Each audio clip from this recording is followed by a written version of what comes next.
Have you seen these black things? They're called SpaceIt Pile Pads, and the guys who make them heard I was doing this floor and offered to send out a house lot for me to try.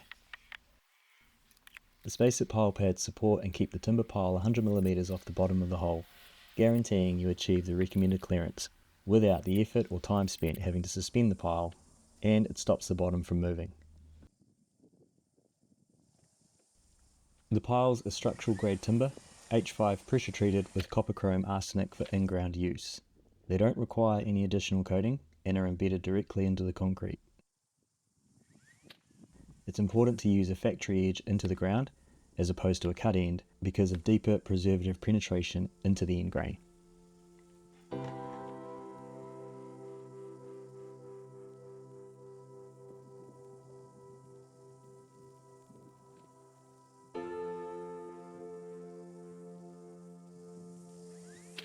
I'm building this 76 square metre timber framed house in New Zealand and showing you each stage of the build. And during this series, you'll see my good friend Gary pop up along the way. Gary and I used to work together before I went out and started my own business. And after Gary retired, he offered to help me out occasionally. Today was a good day to call him in. The piles were a bit awkward to lift, and it was easier having an extra set of hands when plumbing the piles and securing the braces.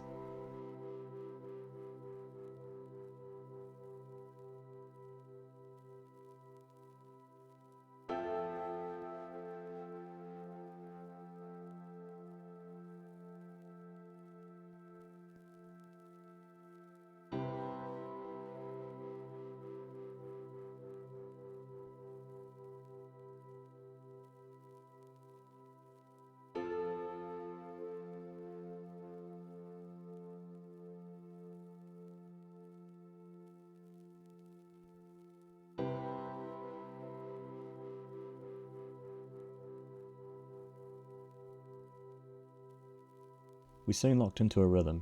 Starting with the piles at each end of the first row, we braced them plumb and then ran a mid-rail across to the intermediate piles. Each pile was positioned by measurement to the mid-rail, and then the base was adjusted until the pile was plumb.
Once the row was secure, we ran a string line along the face and cross-braced the piles, adjusting for plumb by moving the bottom.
way that I'm relying on the SpaceIt Pile Pads to hold the bottom of the pile, I'll need to attach them in the bottom of the hole.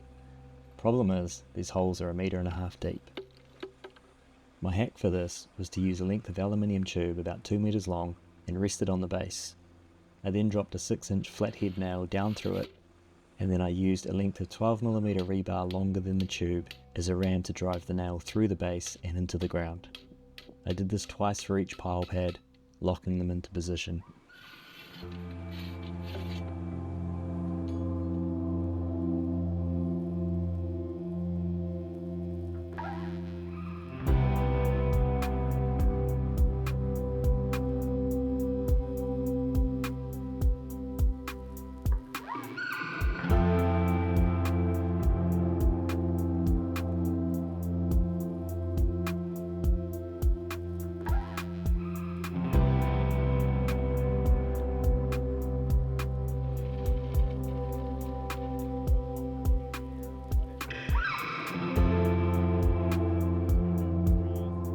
Even though it's the biggest pump in town, it still couldn't quite reach the furthest piles, but we do have a wheelbarrow.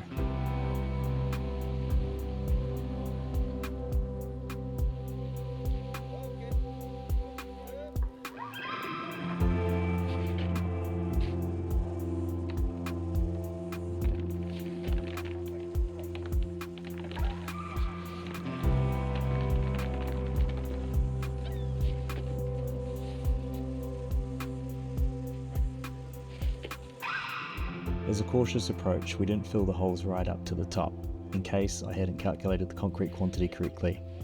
However, by the time we cleaned up and cleared the pump, we had enough to top each one off.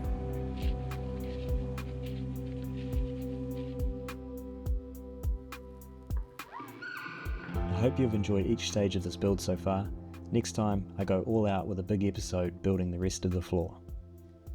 Thanks for watching.